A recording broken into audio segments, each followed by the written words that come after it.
Bien, sean bienvenidos a esta nueva Parashat, la Parashat 31 ya del año, Parashat Emor, en las palabras del Midrash. Sabemos que el Midrash es Torah oral, paralela a la Torah escrita, ¿cierto? Que fue entregada por Dios en el monte Sinaí a Moisés. Y la sección de la Torah está en Vayikra, ¿cierto? Levítico 21, del versículo 1 al capítulo 24, versículo 23. Es lo que ya antepenúltima parashat del libro de Vayikra. Quedarían dos más que son la próxima semana, serían dos parashas juntas otra vez, como han pasado varias atrás. Y vamos a ver lo que nos enseña algunos de los temas que se ven en esta parashat acerca del Midrash. El Midrash, o sea, las parashas se dividen en varios temas, pero siempre nosotros ahondamos en una en especial. Y Y en esta vamos a hablar acerca de esta parashá de Emor, que se traduce como habla, o también diles, en lo que habla del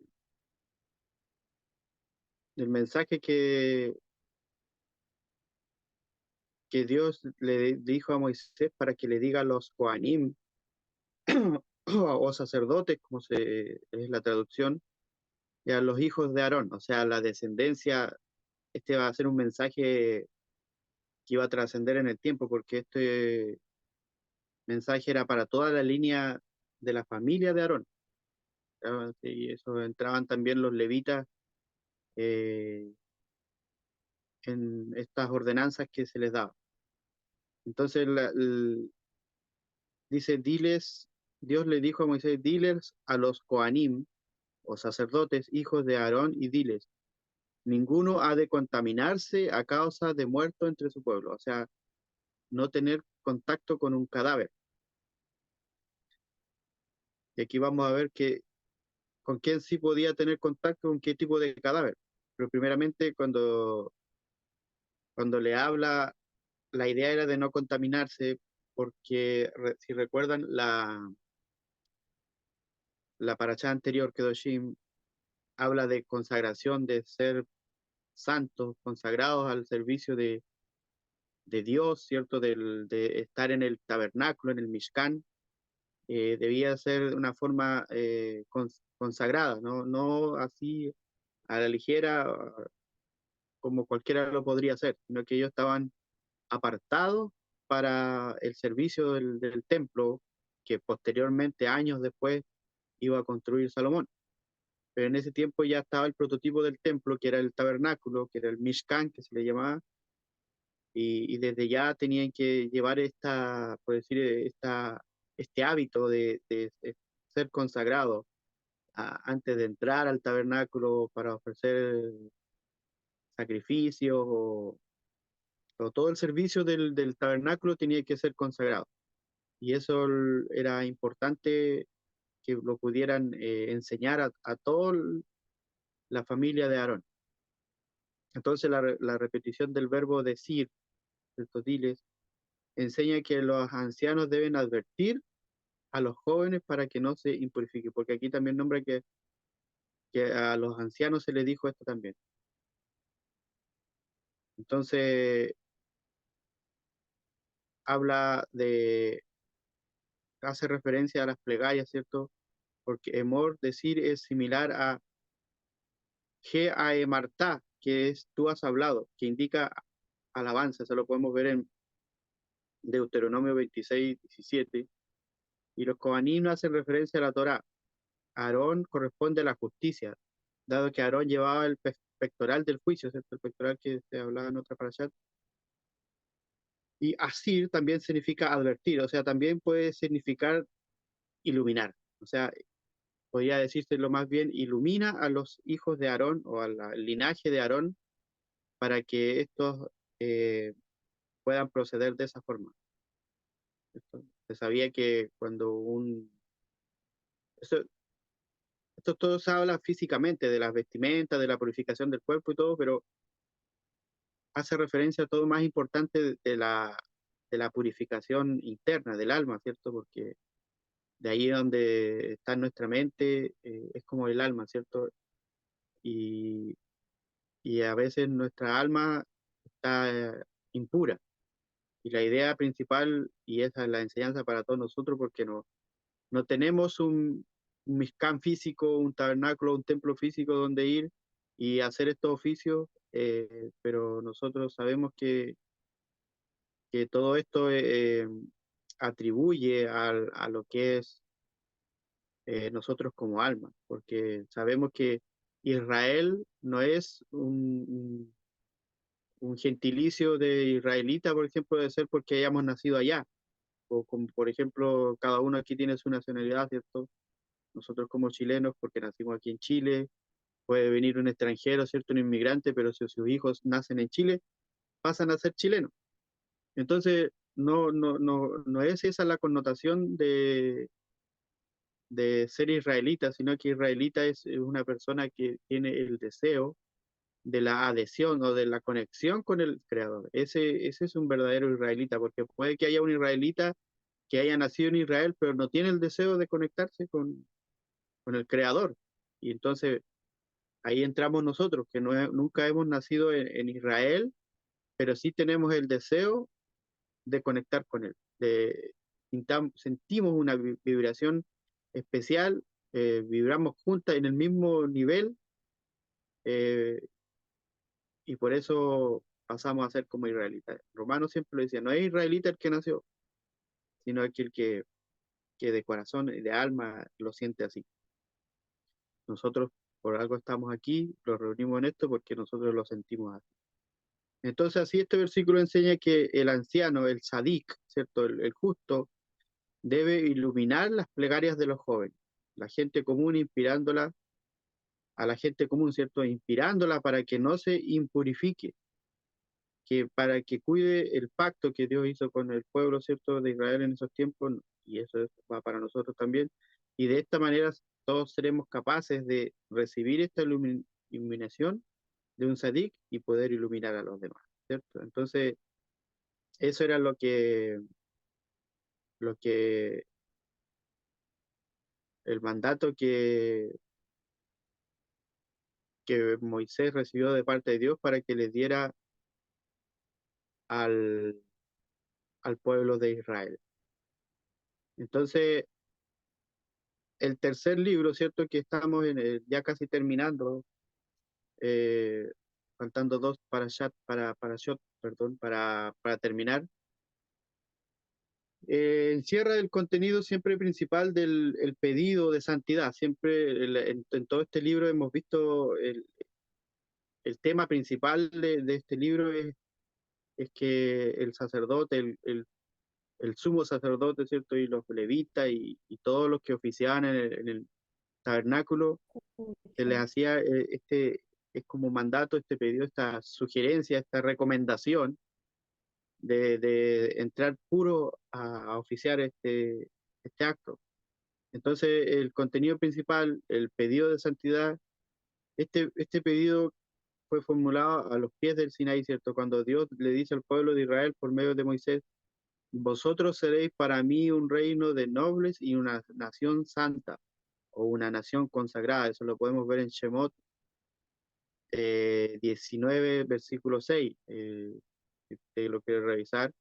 Y así siempre y sucesivamente vemos pasar en los capítulos anteriores del libro de Levítico las leyes concernientes a los sacrificios que tendían a absolver a las personas, ¿cierto? Por los errores, por las desconexiones cometidos sin alevosía. Después, a partir del capítulo el 11 en adelante, vemos que como la Torá misma regula los aspectos de la vida que tienden hacia la santidad y la consagración. Entonces, en eso se enfoca principalmente este libro. Por ejemplo, la prohibición de ingerir determinados alimentos, ¿cierto? De la comida kosher, la prevención de afecciones cutáneas como la de la lepra, todas esas cosas que sabemos que era lo que producía la lepra, el chará, ¿cierto? Después aparecen las leyes cuya finalidad es preservar el santuario de la impureza, un lugar central también que ocupa las leyes que tienden a regularizar la constitución de la familia mediante la provisión y la relación incestuosa, ¿cierto? Y las aberraciones. Todas esas cosas, el,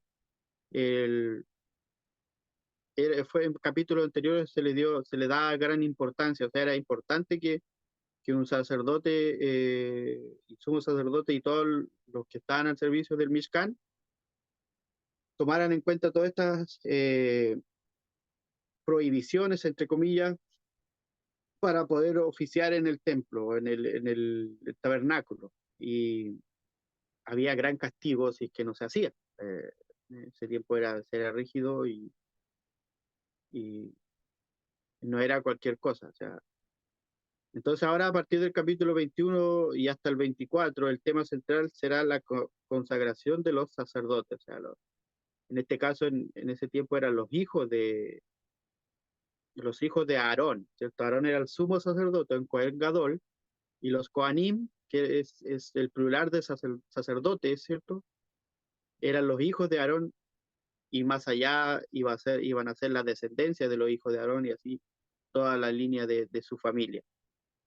Entonces estos sacerdotes eran dedicados exclusivos para el servicio de Dios, ¿cierto? Que cuando Jacob tenía sus 12 hijos, ¿cierto? Eh, José ni Leví formaron parte de las tribus, ¿cierto? No así los hijos de José, cuando Jacob estaba en Egipto y bendijo a sus hijos, antes de eso bendijo a los hijos de José, ¿cierto? Haciéndolos ver como que ellos iban a ser sus hijos.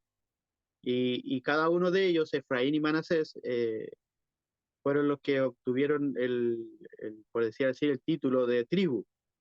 Y fueron sacados José y Leví. Y Leví fue apartado especialmente para el servicio del tabernáculo, el servicio más adelante del templo, él y toda su familia, toda su descendencia. Entre ellos también está Moisés y Aarón, que también son levitas.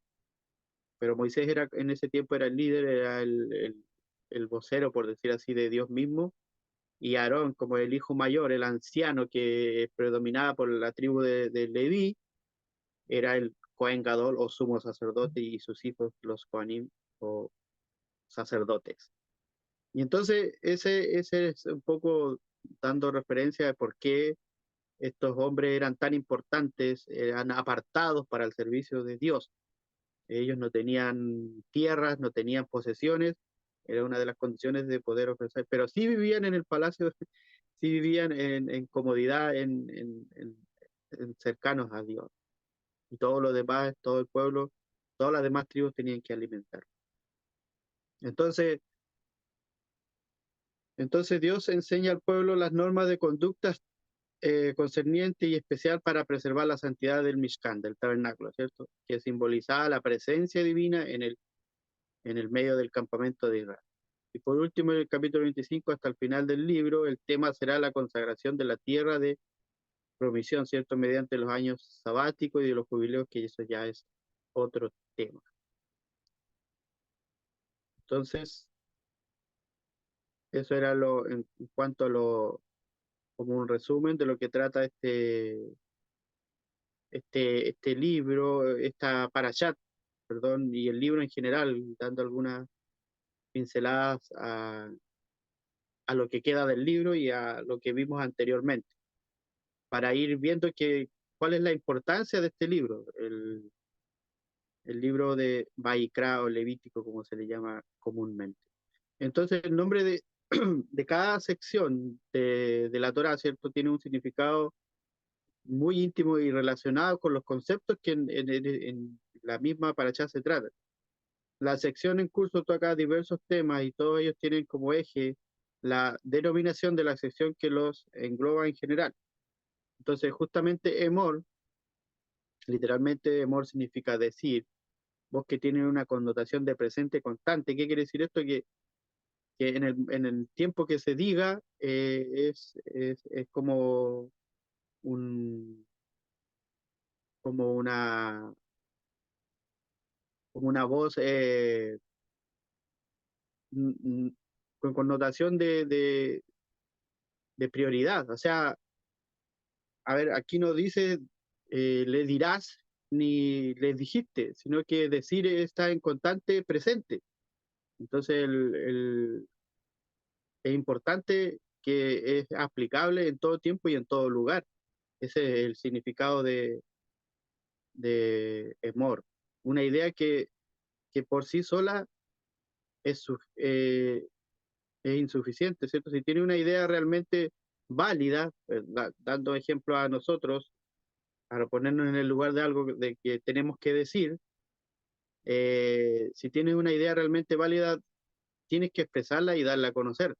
O sea, no es que tú tengas una idea y te quedes con la idea y no la ejecutes. Por ejemplo, muchas de las personas que han tenido una idea y no la ejecutan, no les sirve para nada. Por ejemplo, podemos poner un vivo ejemplo de, de el creador de Facebook, por ejemplo, es Zuckerberg. Yo creo que mucha gente tuvo la idea de crear Facebook, a lo mejor no con el mismo nombre, pero la misma idea de poder juntar personas de todo el mundo, porque la idea principal de este hombre cuando era joven, ¿cierto? Y no es una persona que haya estudiado ni que haya tenido tanta preparación profesional, sino que tuvo una idea genial. Por ejemplo, a nosotros, a todos nos ha servido para conocer más personas, para recordar a personas que a lo mejor por años que no las veíamos y las podemos encontrar ahí.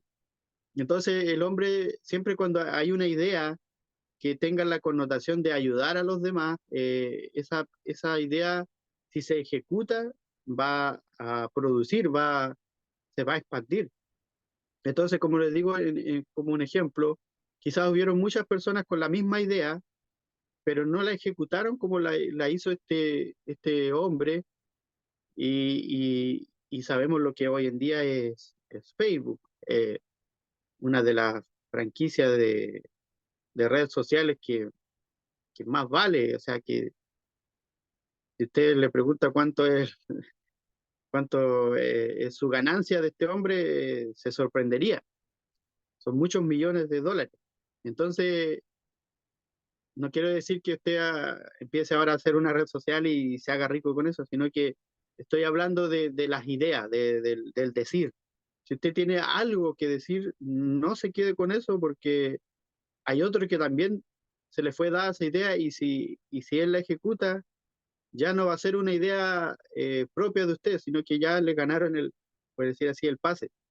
Entonces, siempre es importante decir las cosas y ejecutarlas para que así sea dada a conocer. Lo mismo pasó con esta idea el de conocer, el del decir, y así un acto de amor o cualquier cosa se hallará la respuesta para eso. Puedes hacer que la misma idea sea beneficiosa para toda la sociedad. Quedarte con una idea es encerrarte en ti mismo. Difundir una idea es un pequeño gran aporte que puede ser grande también a la humanidad. Entonces, ese es más que nada una introducción, ¿no?, de lo que vamos a ver acerca del Midrash. Entonces, Emor, en el Midrash, es decir, que se le ordenaba, por ejemplo, a los sacerdotes que no hagan impurificación con un muerto. Ese es el tema de hoy. Toda la comunidad de Israel debía santificarse. Esto estamos hablando de los sacerdotes, pero el pueblo no era que quedase exento de la purificación. Todo el pueblo tenía que purificarse. Sin embargo, los sacerdotes debían cumplir leyes de santidad que superaban a aquellas que regían al resto de la nación, porque ellos, ¿cierto?, efectuaban el servicio de Dios en la Santa Casa, o sea, en el Beit Hamikdash, que es el templo, en lo que iba a ser después. Hay que tomar en cuenta que muchas de estas leyes mencionadas en esta parashá de Mor se explicarán también en otras, con mayor profundidad, en otras parashot. Por ejemplo, la separación de la Terumá y el Maaser, eso se verá en la parashá Korah y en la parashá Re. También la ofrenda de Shavuot, eso se verá en la parashá Pinjas, la festividad de Rosh Hashanah se verá también en Pinjas, lo que es de Yom Kippur en Pinjas, y así Shemini Atzeret también en Pinjas. Entonces hay varios temas que no se van a tocar en esta parasha con mayor profundidad, aunque se van a nombrar, pero más se explicarán en otras parashot. Entonces, para tener en cuenta eso. Y aquí el Midrash empieza hablando siempre el Midrash es su connotación de la forma de hablar del Midrash, siempre va a ser con una historia, con una parábola, y ese es el nivel de interpretación que da el Midrash. Y dice, y relata una historia, dice, cuando el cocinero jefe ingresaba al servicio del rey, ¿cierto? En cada reino había ministros, ¿cierto?, que se dedicaban a una labor en común. Entonces, obviamente todo para servicio del rey y del reino. Entonces, había un jefe de cocinero y cuando él ingresaba al servicio del rey se le advertía, o sea, el mayordomo quizás, el administrador del reino le decía que tú eres responsable de la preparación de todas las comidas que se sirvan en la mesa real. O sea, tenía una gran responsabilidad, igual como el copero, por ejemplo. El copero había una particularidad que el copero siempre tenía que probar del vaso del vino del rey porque muchas veces habían enemigos y se podían infiltrar y podían, incluso podía ser el mismo copero, y una de las pruebas que tenía el rey de fidelidad o de que alguien lo hubiese matar era que el copero tenía que probar primero el primer sorbo del vino que se le servía porque podía estar envenenado, y entonces era un riesgo de que el copero pueda caer muerto a los pies del rey primeramente, antes que el rey. Era como un modo de prevención de que el rey no muriese. Entonces, para cuidar su vida lo hacía el rey. Entonces, él era, al igual que el copero, el, el jefe del servicio, del cocinero, también era responsable de lo que el rey se iba a servir, porque en todo podía haber intervención de atentado. Entonces el rey le dijo el mayordomo, el rey está acostumbrado a la comida más refinada, preparada de la manera más estética.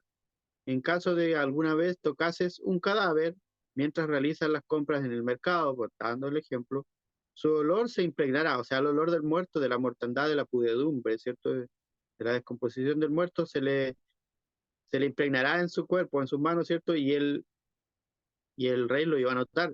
Entonces la esencia será perceptible en el palacio y el paladar sensible del rey la detectará en la comida. Por lo tanto, tienes que tener cuidado de no tomar contacto alguna vez con un cadáver. Entonces, de la manera similar, los sacerdotes quienes ofrendaban los sacrificios en el Beit Hamikdash, o sea, en el templo, en este caso era en el tabernáculo, deben estar puros de impurezas, de tumá, de las que están impregnadas en los cadáveres. Sin embargo, las impurezas de los cadáveres no tienen un origen físico. Se trata de impurezas espirituales ordenadas por el Todopoderoso. Interesante. El mandamiento que les ordena preservarse ellos mismos libres de toda impureza inherente, ¿cierto?, de los cadáveres, afecta a los sacerdotes en todas las generaciones. Es lo que yo decía, en la línea de la familia de los levitas. Ellos no pueden tocar un cadáver o permanecer bajo un mismo techo con uno de ellos. Deberán educar aún a sus hijos pequeños para que eviten el impurificarse o tocar cadáveres. La enseñanza, cuando Dios le dijo a Moisés que le dijera esto a los hijos de Aarón, era para que ellos tuviesen en cuenta de que no solamente ellos debían purificarse, sino que era para toda la familia. A los hijos más pequeños incluso era, era más esencial, porque así ellos lo tendrían en su mente desde su niñez.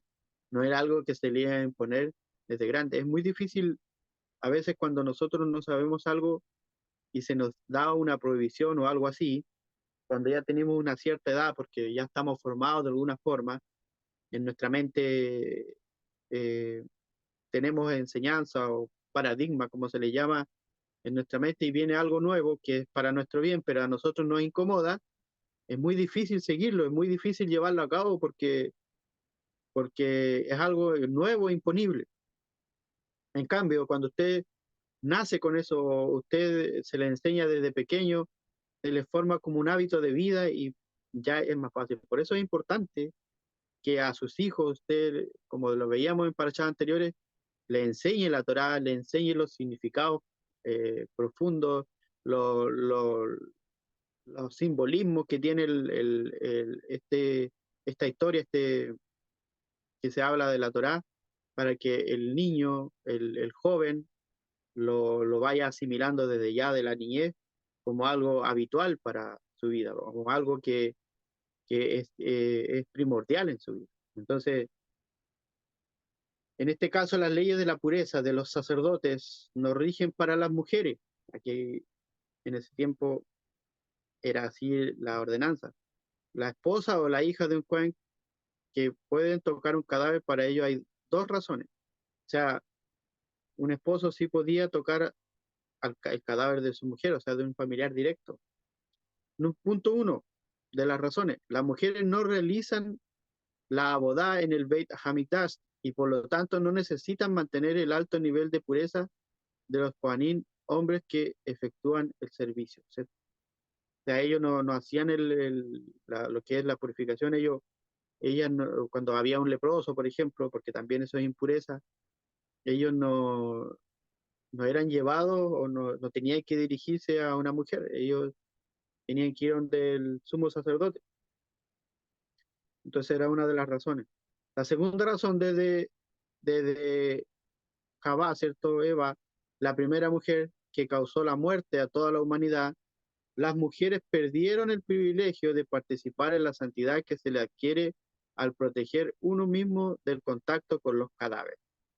O sea, por la desconexión de Eva, como se le llama comúnmente Javá, la mujer perdió el privilegio de participar en la santidad que se adquiere al proteger uno mismo del contacto con los cadáveres, ¿cierto? También quedan excluidos de las leyes de pureza los que nacieron de uniones prohibidas. Sin embargo, a los Kohanim con una impureza física también se les prohíbe tocar cadáveres, aunque no pueden efectuar servicios en el Beit Hamidah, como explicaremos más adelante. A ver, una de las ordenanzas había que el sumo sacerdote o un sacerdote no tenía que tener imperfecciones físicas. Entonces, por X motivo, si la imperfección física la tuvo después, ellos se les era prohibido hacer esto. Un Cohen, un sacerdote, no puede ni siquiera tocar un trozo de carne u órgano de un cadáver. Si bien estas leyes son difíciles de cumplir, los sacerdotes eran siempre meticulosos, ¿cierto? Siempre cuidadosos de no hacerlo. Entonces, esto es evidente teniendo en cuenta las dos situaciones que se mencionaron a continuación. El sacerdote, el Cohen, ¿cierto? Joseph ben Pijín, padecía un gran sufrimiento debido a una herida infectada en su pierna. Dando un ejemplo. Los médicos decidieron amputarle la pierna a fin de salvarle la vida, como lo hacen hoy en día cuando una persona tiene diabetes, ¿cierto? Y de repente la diabetes se traspasa al tejido, es un cáncer muy común y muy peligroso. Y han habido casos de personas que empiezan con un dedo, ¿cierto? En el pie, luego van por otro y así sucesivamente hasta que de repente pierden una extremidad, luego la otra y ya después queda el puro tronco, porque esto es como una gangrena que se va expandiendo por el cuerpo. Entonces el único, por decir así, para poder preservarle la vida, lo único que se puede hacer es amputar. Todavía no ha habido como una cura así que pueda frenar eso sin que tenga que amputar. Es algo terrible para las personas que lo sufren. Entonces, los médicos decidieron amputarle la pierna a este rabino a fin de salvarle la vida. Y su hijo, el hijo de este Cohen, estuvo presente durante la operación. El hombre enfermo dijo a los médicos: no separen inmediatamente la pierna del cuerpo, déjenla conectada al cuerpo por medio de un hilo y háganme saber cuando lleguen a tal punto de la operación. Tan pronto el médico, que estaba en la cirugía, se está haciendo la cirugía, le hizo saber que su pierna estaba unida al cuerpo por solo un hilo. El Cohen, que permanecía acostado sobre la camilla y que estaba sufriendo mucho, le pidió a su hijo que abandonara la habitación. No te quedes hasta el final de la operación, le dijo a su hijo. La pierna amputada te va a impurificar. O sea, estaba cuidando como el hijo, ¿cierto? Luego, después de, en sucesión, iba a ser el Cohen, ¿cierto? El sacerdote. Él no quiso que lo que le estaban cortando a él lo purificara, ¿cierto? Lo mismo que debemos ser hoy en día nosotros, no arrastrar con, con nuestras malas acciones a los demás de la familia, no pasarle esa impurificación a los hijos. Importante es esto. Los sabios le aplicaron a aquel Cohen, a aquel sacerdote, el versículo que dice que cuya interpretación significa: aunque un justo sufra y su vida esté a punto de extinguirse, su rectitud y su fe permanecerán en él. Es más importante el alma que el cuerpo. Sucedió una vez que dos sacerdotes se desafiaron una carrera hasta el altar. Mira, también jugaban los sacerdotes. Cada uno esperando llegar a la parte más alta en primer lugar, debido a que las reglas establecían que el sacerdote que llegara primero se les permitiría efectuar el servicio diario de levantar un puñado de ceniza desde el altar. De que hicieron una carrera. Como uno de los sacerdotes llegó en primer lugar, el segundo, al temer que se lo prive de esta mitzvot, de esta ordenanza, tomó un cuchillo y desesperadamente se lo clavó en el corazón al que ganó. Mire, ya no se transformó en un juego. Entonces hubo un griterío general en el tabernáculo, y el padre del sacerdote que murió, que fue asesinado brutalmente, entró en la escena e inclinándose sobre su hijo, se dio cuenta de que todavía estaba vivo. Rápido, gritó el padre, no está muerto aún, quiten el cuchillo de su corazón antes de que se le ponga el, antes de que se, perdón, que se impurifique. Esta reacción un poco habitual, o sea, perdón, esta reacción poco habitual, la preocupación inmediata del padre por la profanación por el cuchillo, a pesar de la muerte de su propio hijo, demuestra la dedicación con la que los sacerdotes cumplían las leyes especiales de pureza. En este caso en particular, sin embargo, ¿cierto? La Guemará censura la reacción del padre y la considera desproporcionada. Es como lo mismo que recuerdan en parashas anteriores cuando los hijos de Aarón, ¿cierto? Adab y Abiú, hicieron fuego extraño, como lo relata la Torá, y fueron muertos en el acto por el mismo Dios, ¿cierto? Eh, Se vio que Aarón ni siquiera lloró, ni siquiera eh, hizo duelo por sus hijos y esas cosas, porque era lo mismo, porque ellos estaban muertos. Entonces el sumo sacerdote no debía ni siquiera acercarse en este caso, a sus hijos, porque estaban muertos, porque se impurificaría. Entonces, por eso es importante, en nuestra cultura no se ve de que cuando muere alguien, la idea es que el cadáver se sepulte al tiro, o sea, de una. No dejar más de un día eh, el muerto ahí en recesos antes de que vuelva a la tierra, porque es algo peligroso espiritualmente, porque ya en este tiempo si uno toca un muerto no es la misma connotación como que lo hiciese un sacerdote, un sumo sacerdote. pero espiritualmente ese cuerpo está propenso a que su alma no descanse bien o tenga que hacer lo que tiene que hacer después.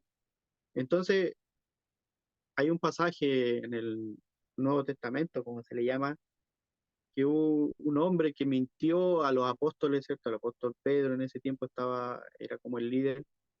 Eh, este hombre tenía una esposa, ¿cierto? Y en esos tiempos se vendían heredades para repartirla a los apóstoles y ellos lo repartían a los demás, a los que tenían más necesidad, a los que no tenían que comer y era todo en común, era una comunidad muy, por decir así, muy placentera en la forma de cómo actuaban. Entonces, si tú vendías una heredad y llegabas con el dinero que obtuviste, eh, lo declarabas y esto servía para poder usarlo en común entre todos. Pero tenías que ser sincero, o sea, por ejemplo, si yo tenía una propiedad, por decir así, de 50 hectáreas de tierra y obtuvía 1 millón por cada hectárea, es decir, 50 millones, era mía la propiedad, yo podía dar la mitad de eso, decir, yo tengo para dar 25 millones de pesos para la comunidad, para que sea repartido en común entre los más necesitados y así todos tengamos para qué comer. Era válido, pero este hombre hizo algo diferente, él con su esposa se pusieron de acuerdo, era, no recuerdo el nombre, pero la esposa se llamaba Zafira. Eh, y entonces el hombre dijo, yo la vendí en tanto, pero no era, vuelvo a poner el ejemplo de los 50 millones, Ananías era esta, gracias Jacob, Ananías y Zafira. El hombre dijo, por decir el mismo número, eh, realmente la había vendido en 50 millones, pero él dijo, la vendí en 10 y se quedó con 40 millones para él. Pero la dijo que la vendió en 10, o sea, mintió ante los apóstoles. Y el apóstol que estaba con el Espíritu de Dios, ¿cierto? Conoció las intenciones que el hombre estaba mintiendo y había llegado solo al lugar donde estaban los apóstoles. Y por haber mentido, ¿cierto? Por haber querer engañar, el relato del Nuevo Testamento dice por engañar, querer engañar al Espíritu Sagrado, al Espíritu Santo, ¿cierto? Como se le llama, morirás. Y el hombre cayó al instante, o sea, cayó muerto y lo enterraron, dice, lo enterraron ahí mismo, al tiro, de una. Entonces luego llega la esposa, pasado, no sé, pasó un tiempo, pero era el mismo día, no hubo un velorio como acá occidentalmente, no sé si en otros países lo harán así, pero acá no sé si será una regla, una ley, pero hacen pasar al muerto 2 noches seguidas y al tercer día lo llevan al cementerio para sepultarlo. En la cultura judía eso no pasa, eso no es así. Está, quizás yo creo que estarán unas 2 o 3 horas con el muerto y se va al tiro al cementerio, a enterrar. Entonces esta mujer llegó, la cual estaba de acuerdo con su esposo en mentir de esa forma, y llegó ante el apóstol Pedro, ¿cierto? Kefas, y, y el apóstol le hizo la misma pregunta de cuánto había vendido la heredad, ya sabiendo todo, ¿cierto? Obviamente. Y ella mintió igualmente, se había puesto de acuerdo con su esposo y mintió igualmente como lo hizo él. Y la palabra relata que también cayó al tiro, de una al suelo muerta por haber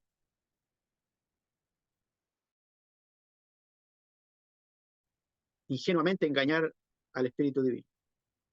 Entonces dicen que los jóvenes que estaban ahí la tomaron y la sepultaron junto a su esposo. O sea, ¿por qué relato esta historia? Porque la importancia de que un cadáver, ya siendo cadáver, no esté presente en este estado físico, sino que tiene que volver a la tierra de donde fue tomado. Y dice el mismo relato más adelante que después de este ejemplo, de que vieron, quizás habían personas que no eran judías y eran gentiles, por decir griegos o no sé, asiáticos, lo que sea, que no tenían esta costumbre, quedaron impactados con lo que sucedió en ese instante. Entonces, el, el, esto de impurificarse y todo esto tiene una gran importancia, no es tomarlo a la ligera, no es algo que nosotros vamos a decir, ah, sí, pero eso era para los tiempos de los levitas. El libro levita, levítico, como dicen algunos, era para los levitas, no es para nosotros. Y ahí un error, primeramente, para querer sacar, mire, es particular que las personas que estén en contra de la palabra de Dios siempre van a poner argumentos para defender lo que ellos quizás quieren obviar. Entonces siempre va a ser el como dicen algunos por ahí, y se ponen bíblicos para defender su argumento. Entonces, nosotros, como hemos estado aprendiendo los secretos del cielo, y los secretos del cielo no son para cosas físicas, sino que nosotros estamos más interesados en nuestro alma, que es algo que es eterno. Sabemos que esto físico un día va a perecer, se corrompe, y con el tiempo vamos a morir. Así de simple, vamos a morir de esta tierra y a veces le tenemos miedo a la muerte y es normal porque somos seres humanos y tenemos ese sentimiento, pero nosotros que hemos aprendido que la vida trasciende más allá de este cuerpo físico, eh, para nosotros debería ser algo superficial. O sea, obviamente no queremos morir cuando tenemos algo, una instancia de que tenemos peligro de muerte, hacemos hasta lo imposible por sobrevivir y es normal, no es una mala acción, porque muchas veces tenemos cosas que tenemos que aún cumplir en este plano físico y es válido vivir. El apóstol Pablo decía, para mí sería hermoso salir de este cuerpo e ir, estar en contacto eh, más pleno con Dios, ¿cierto? Pero también pienso en los demás, pienso en rectificar, en ayudar a la rectificación de los que a lo mejor aún no han aprendido bien a hacerlo como nosotros, ¿cierto? Que estamos en ese proceso, pero hay justos, hay personas que llegan a este plano físico con esa tarea de que nosotros pudiésemos llegar, pudiésemos eh, sacar esta impurificación de nuestra alma y poder también ser aptos para oficiar, para hacer estos oficios en este tabernáculo. Entonces, eso es la importancia.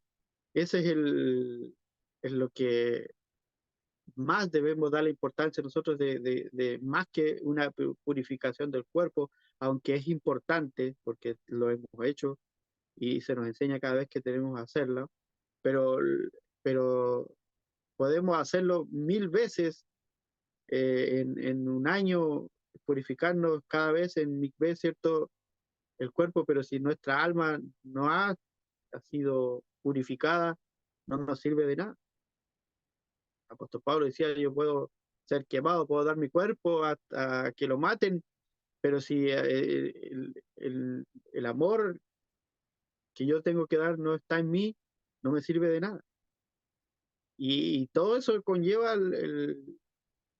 la purificación del alma, porque el amor es el único que purifica el alma.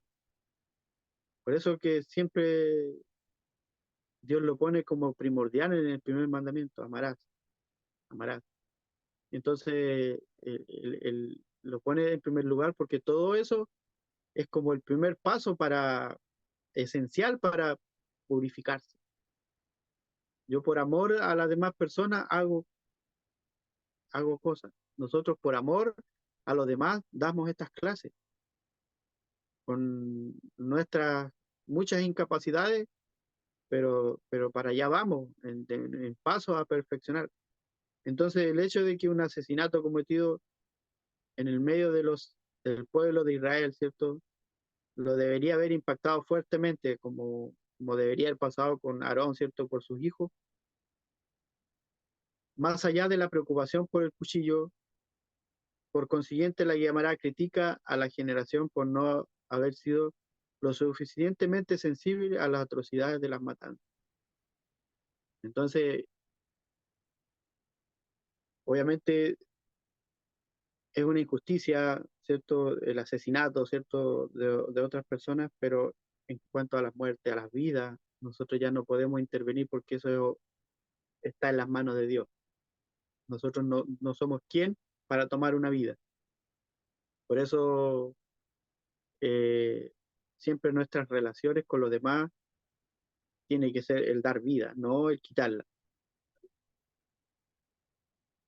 Y no tanto lo hablo por lo físico, sino que siempre nosotros enfocados en lo espiritual.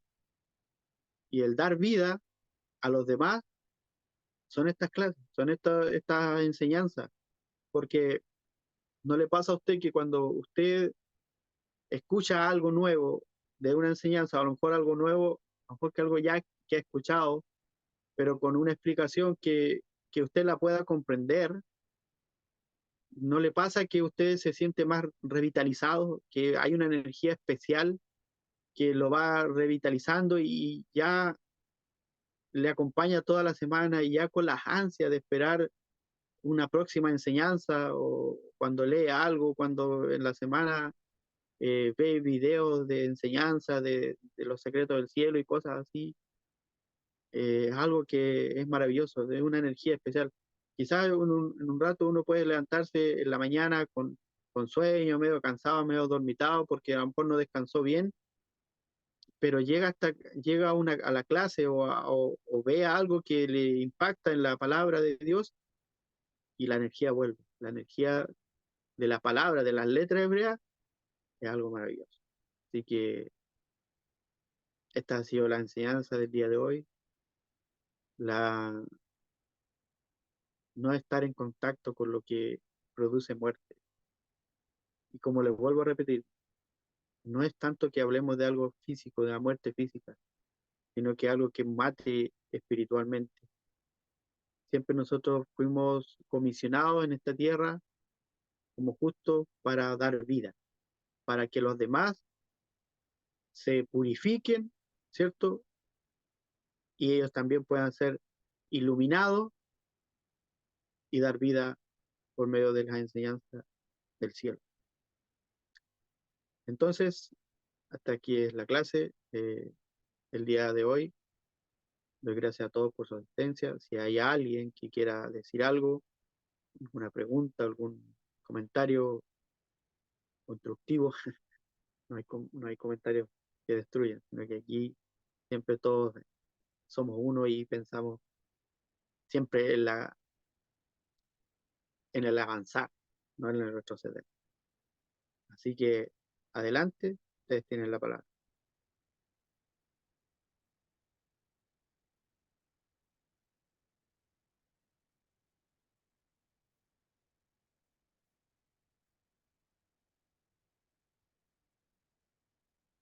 Espero estén aquí.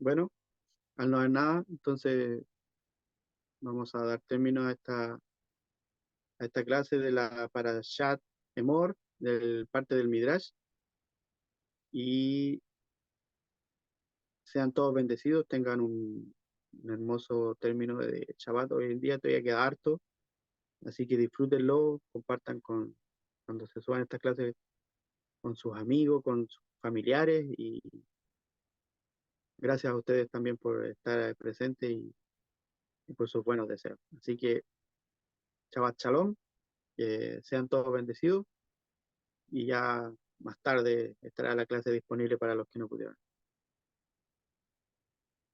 Shabbat Shalom. Shabbat Shalom, muchas Shabbat gracias, Shalom. Miguel. Shabbat Shalom, muchas gracias, maestro Miguel. Igualmente para todos.